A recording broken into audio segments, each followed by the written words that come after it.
And as a little bit of a tidbit of what I'm saying, this is a Jewish father who's bringing Mary worship to the Jews. But the pyramid structure is too easy for people to see, so they've taken the deception to another height. They've created what's called the spin principle, segmented polycentric integrated network. This is and here the spin principle is demonstrated by New Age teaching institutions. What you do is you set up many little what look like grassroots organizations. They're all spinning the same direction, and then if somebody tries to take one down, all they get is one little node and the network remains. And here's another example of the spin principle. This is by New Age groups, and this next transparency no longer applies since about 1950 because they are merging all the religions together. But originally the Illuminati worked behind fronts. Satan's empire's like an onion with layer after layer. You have to peel it back. So the Illuminati created and worked behind groups, mystical groups, which then in turn controlled and worked behind monotheistic groups. So Freemasonry behind Protestantism, Jesuits behind Roman Catholics, Frankists behind the Jews, Sufis behind the Islam. Now we're going to go through these next transparencies very quickly. They are part of a document packet I put together in 1990 and had for a while, but after offering them for a couple years, I think I got like one person who requested one. They're showing from their primary documents what they are trying to do. And here in this document, Manly Palmer Hall tells us that a secret governing body controls the globe, not the various religious governing bodies that pretend to rule. That's what I was trying to tell you with that diagram with the black circle in the middle of the pie. And who is Manly P. Hall? Manly P. Hall was a Grand Master in the Illuminati, and he was also a Grand Master in Freemasonry. And here is the Scottish Rite Journal's obituary of him, illustrious Manly Palmer Hall, often called Masonry's greatest philosopher.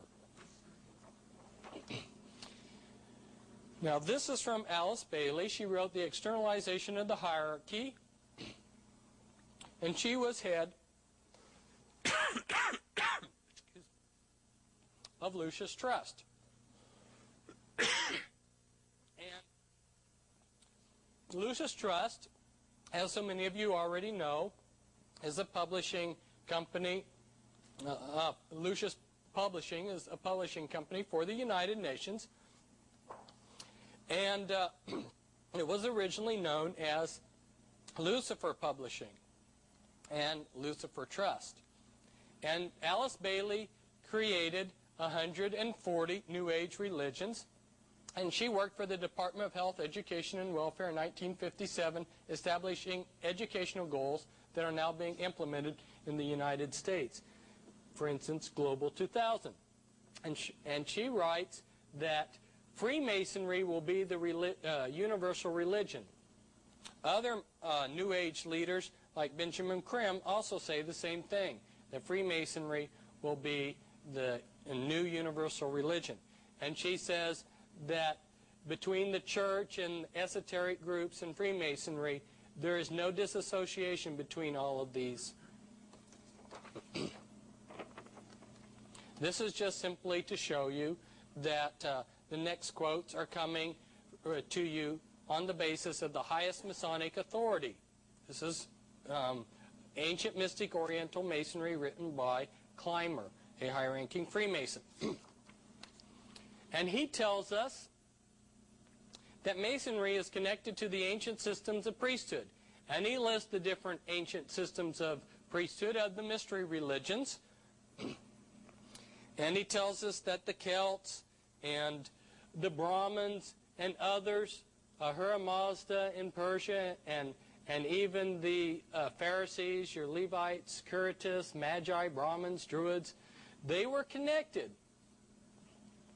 by secret ties and intercommunicated from the Indus to the Tiber, from the Nile to the Thames. Hence there ever has been is and never will be Freemasonry on our planet. What he's talking about is that inner black circle I was talking to you about.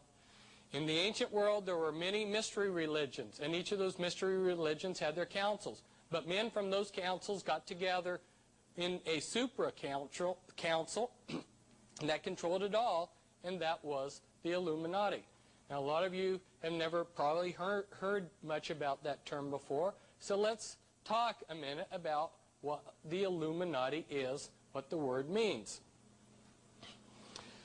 The mystery religions only went underground for a long period of time, but the priesthood always continued. You can't find any point in history where they were extinguished. And in 1776, they reorganized themselves as the Illuminati. The Illuminati is the continuation of the mystery religions. As an example of that, when I met the Illuminati Grand Master, and now he's an Ipsimus in the Illuminati, in our Northwest area, shook his hand.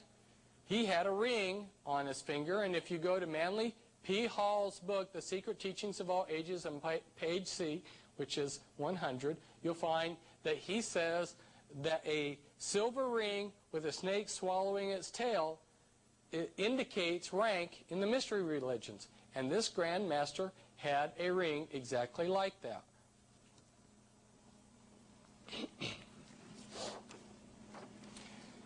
And here is from Clymer's book again, and it says, so broad is the religion of Masonry, and so carefully all sectarian tenets excluded from the system, that the Christian, the Jew, and the Mohammedan, and all their numberless sects and divisions, may and do harmoniously combine in its moral and intellectual work with the Buddhist, the Parsi, the Confucian, and the worshipper of deity under every form.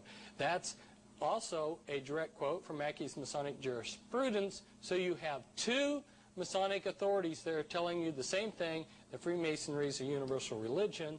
And here is Clymer again, and he says, Masonry is founded on the ancient wisdom religion, and when founded was not known as Freemasonry.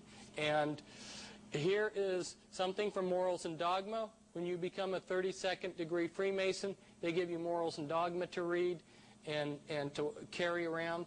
And if you read in there, you will find that Albert Pike, who was the head of all Freemasonry in his day and known as the Pope of Freemasonry, says, Masonry is identical with the ancient mysteries.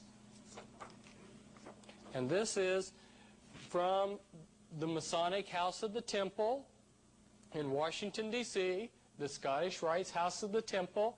And there's another room in this building, which is a 14 by 25 room with 13 chairs, where the Grand Druid Council of the Illuminati meets.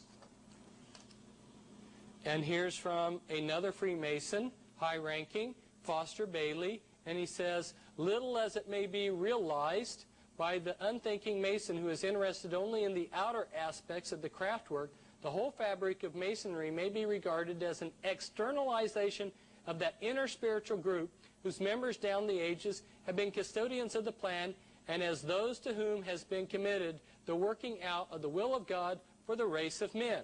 They assist at the unfolding of the consciousness of the candidate until the time comes when he can enter into light and in his turn become a light bearer, one of the Illuminati who can assist the lodge on high in bringing humanity to light.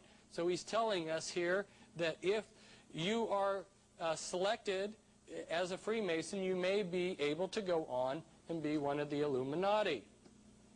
Here are a few of our presidents who were Freemasons in their Masonic garb. George Washington, Andrew Johnson, and you see William McKinley there, and William Taft and Theodore Roosevelt, and FDR, and Truman, and Ronald Reagan. And here's Alice Bailey again in her externalization of the hierarchy. And she tells us that in place of Christianity, the mystery religions will be restored by the church and Freemasons.